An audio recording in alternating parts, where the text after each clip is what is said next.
हम क्यों बटेंगे? हम हिंदू मुस्लिम सिख ईसाई बौद्ध जैन सब भाई भाई, हम एक होकर रहेंगे। कि हमने हरिजनों के घर में पहुंचाया, अरे आपने तो पहला ही बांट दिया। आप कौन से हिंदुओं के बटने की बात कहते हैं? देश का प्रधानमंत्री बेटी छीनने की बात कहता है, देश का प्रधानमंत्री भैंस गाय खोलने की बात कहता है। आगे नाथ न पीछे पगहा, बगैर लगाम का कूदे गधा। प्रधानमंत्री जी जिस भाषा का इस्तेमाल कर रहे हैं वो देश के प्रधानमंत्री का भाषा नहीं है, वो एक मवाली भाषा है, टपोरी भाषा है। बटोगे कटोगे, रोटी छीन लेगा, बेटी छीन लेगा, कौन छीन लेगा? किसकी औकात है? भाइयों बहनों मित्रों, ये हथियार कहाँ से आते हैं? तो बताइए ना, लॉरेंस बिश्नोई के पास में हथियार कहाँ से आए? तमाम भाजपा के नेता गला फाड़ फाड़ कर कहते हैं घुसपैठिए।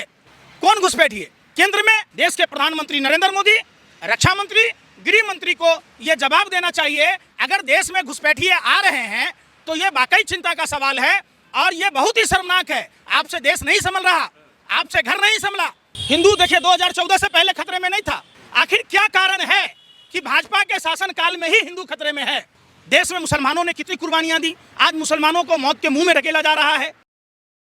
महाराष्ट्र और झारखंड में विधानसभा चुनाव हैं, साथ ही उपचुनाव भी देश भर के अलग अलग राज्यों में हो रहे हैं। लेकिन इस बीच राजनेताओं की भाषा का जो स्तर है वो चर्चा का विषय बना हुआ है। अभी आपने सुना होगा कि सीएम योगी आदित्यनाथ ने एक बयान दिया जिसमें उन्होंने कहा कि बटोगे तो कटोगे, और ये बयान पोस्टर और बैनर पर भी लग चुका है। महाराष्ट्र में आपको नज़र आएगा, झारखंड में नज़र आएगा। इसी बीच प्रधानमंत्री मोदी का भी एक बयान आया जिस पर बात चल रही है, जहां पर वो ये कह रहे हैं कि घुसपैठिए आपकी रोटी बेटी माटी तक को नहीं छोड़ेंगे। पंकज श्रीवास्तव जी हमारे साथ हैं, सामाजिक इश्यूज़ पर बेबाकी से बात रखते हैं। पंकज जी, किस तरह से देखते हैं ये जो बयान आजकल की राजनीति में आ गए हैं कि बटोगे तो कटोगे, एक रहोगे तो नेक रहोगे, क्या समझे देश इसके? देखिए, भारत के लोग न बटे हैं, न बटे थे, न बटेंगे। सीधा सा सवाल है, आखिर ये लोग जो राजनीति करते हैं, बटेंगे भविष्य की बात है, हम क्यों बटेंगे? हम हिंदू मुस्लिम सिख ईसाई बौद्ध जैन सब भाई भाई, हम एक होकर रहेंगे और भारत को समृद्ध भारत बनाएंगे, भारत को का डंका विश्व में लहराएंगे। ये लोग वही लोग हैं जो नफरती बात कहते हैं। आपने उत्तर प्रदेश के सीएम की बात की। उत्तर प्रदेश का ढोंगी अपराधनाथ क्या कहता है? हरिजन शब्द का इस्तेमाल करता है कि हमने हरिजनों के घर में पहुंचाया। अरे आपने तो पहला ही बांट दिया। आप कौन से हिंदुओं के बटने की बात कहते हैं? आप अगर कहते हमने अपने राज्य के तमाम उन लोगों को जिनके पास दिया जलाने के लिए नहीं था, हमने उनको मदद की, तो यह समझ में आता। आपने जाति सूचक शब्द का इस्तेमाल करके आपने हिंदू धर्म के लोगों को बांटने का काम किया। आप जिस धर्म की बात कहते हैं, जिस प्रभु श्री राम की बात कहते हैं, तो आप प्रभु श्री राम से सीखा होता। प्रभु श्री राम ने सबरी माता के जूठे बैर खाए, उन्होंने जाति नहीं पूछी। तो हिंदू धर्म में जो लोग इस तरीके की बातें करते हैं, उन्हें हिंदू धर्म समझने की ज़रूरत है। हिंदू सनातन धर्म एक सभ्यता और संस्कृति है, जीवन जीने की कला सिखाता है। कैसे 84 लाख योनियों के भरण पोषण की बात होती है। आप कह रहे बीएचयू की छात्रा के साथ गैंगरेप हुआ, कौन लोग उसके साथ खड़े थे? मणिपुर की घटना पर क्या था? आप वो भी तो जातियों की बात थोड़ी कह रहे हैं, वो भी तो ये कह रहे हैं कि जातियों मत बटो। अरे भाई, हरिजन शब्द का इस्तेमाल किसने किया? बताओ, किसने किया? क्यों किया? और दूसरे ओर आप प्रधानमंत्री की बात कहते हैं तो हमें मणिशंकर अय्यर की बात याद आती है। उन्होंने कहा था कि इस आदमी को तमीज ही नहीं है बोलने की। देश का प्रधानमंत्री बेटी छीनने की बात कहता है, देश का प्रधानमंत्री भैंस गाय खोलने की बात कहता है, देश का प्रधानमंत्री जिस अपशब्दों का उच्चारण करता है, तो इसे साफ प्रतीत होता है कि मणिशंकर अय्यर जी ने जो कहा वो बिल्कुल सही कहा। वो घुसपैठियों से बात कर रहे हैं ना कि घुसपैठियों से बचाओ, डर है, आपको डर नहीं लगता? एक बात बताइए भाइयों बहनों मित्रों, ये हथियार कहाँ से आते हैं? तो बताइए ना, लॉरेंस बिश्नोई के पास में हथियार कहाँ से आए? अब तो आप दिल्ली की गद्दी पर बैठे हैं, आप अपने ही वक्तव्य के हिसाब से आप इतने कमजोर प्रधानमंत्री हैं। जो आदमी दाऊद को लाने की बात कह रहा था, वो लॉरेंस बिश्नोई पर आके अटका हुआ है और बोल नहीं पा रहा है।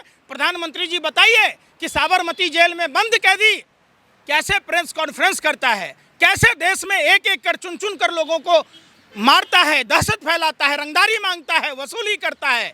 इस रैकेट में कौन कौन लोग शामिल हैं बताइए प्रधानमंत्री जी। और प्रधानमंत्री जी, गृह मंत्री जी, तमाम भाजपा के नेता गला फाड़ फाड़ कर कहते हैं घुसपैठिए। कौन घुसपैठिए? सरहदों की सुरक्षा।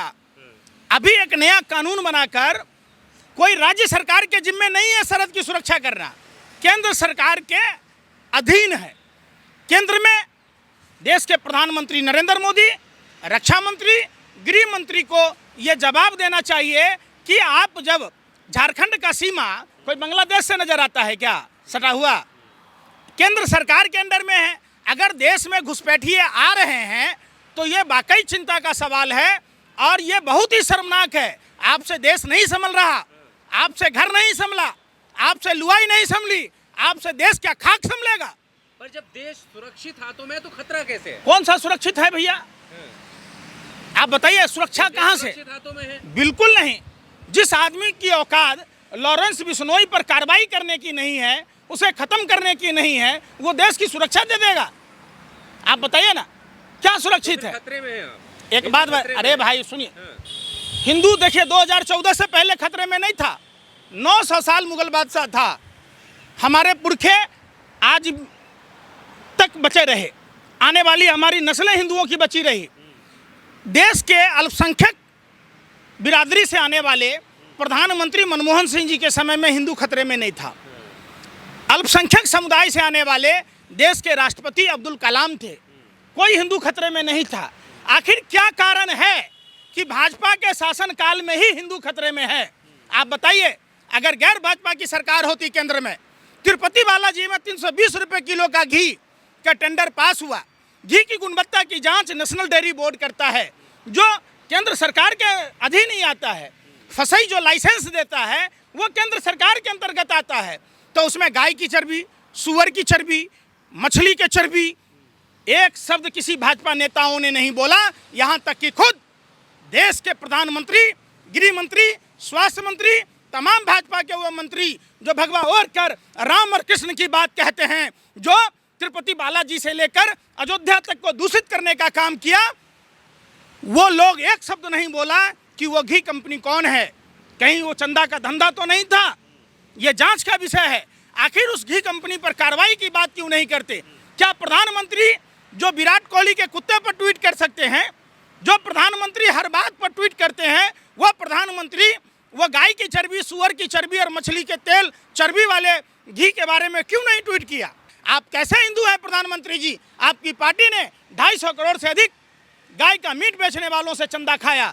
आप बात कहते हैं, आपके नेता जिन्ना की मजार पर चादर चढ़ाने गए और आप देशभक्ति और हिंदुत्व की बात कहते हैं।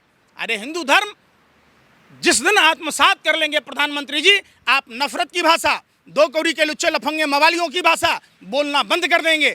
प्रधानमंत्री जब भाषण दे रहे थे, जब वो बेटी रोटी की बात कह रहे थे, जंगल आपको याद होगा छत्तीसगढ़ में भाजपा की डबल इंजन की सरकार है। आदिवासियों के साथ किस तरीके से क्रूरतापूर्वक कार्रवाई हो रही है, किस तरीके से आदिवासियों की जमीनें छीनकर अडानी को दिया जा रहा है। हसदेव के जंगल के बारे में आपने भी सुना होगा। किसी मीडिया की औकात नहीं कि उस पर डिबेट करे, पूछे। जब वो झारखंड में बोल रहे थे, जब आदिवासी समाज के लोगों को बरगला रहे थे, तब मीडिया के लोग प्रधानमंत्री से सवाल नहीं पूछ रहे थे। उनको सवाल पूछना था हसदेव के बारे में।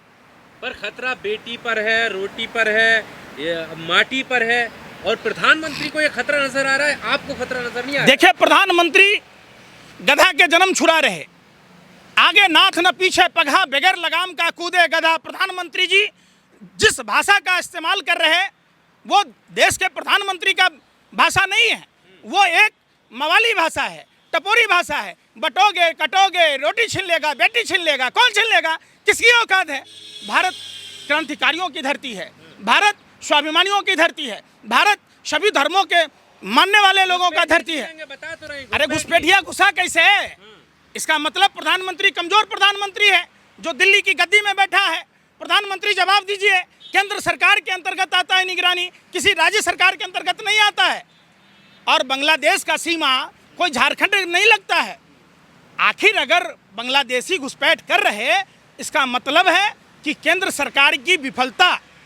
अगर ऐसा है तो प्रधानमंत्री क्यों नहीं उस पर जवाब देते? प्रधानमंत्री अरुणाचल में तापिर गांव ने बोला, उस पर कोई प्रतिक्रिया नहीं दिया। जब लद्दाख में वांगचुक ने धरना प्रदर्शन किया, उसे डिटेन किया जा रहा।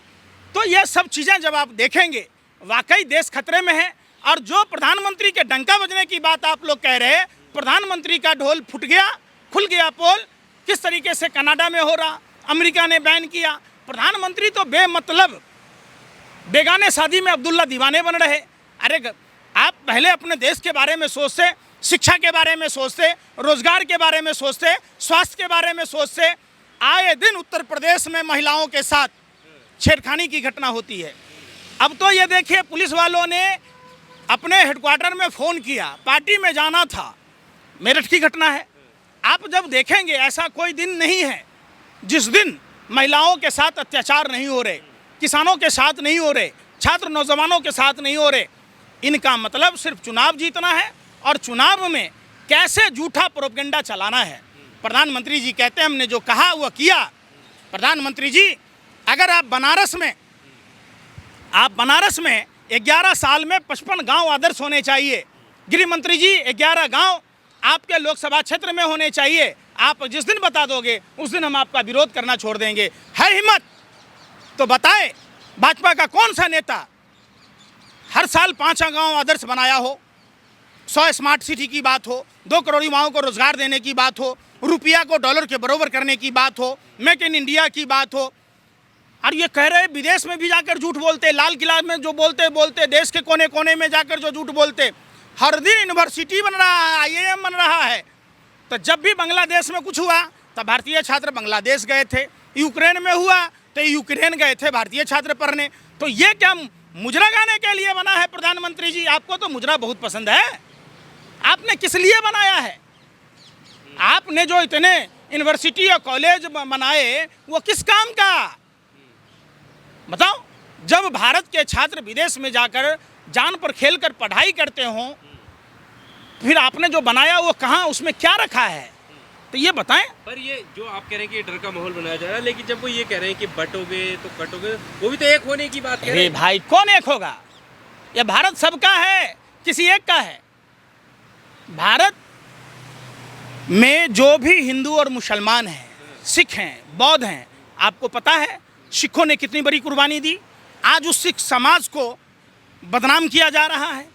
देश में मुसलमानों ने कितनी कुर्बानियां दी, आज मुसलमानों को मौत के मुंह में ढकेला जा रहा है।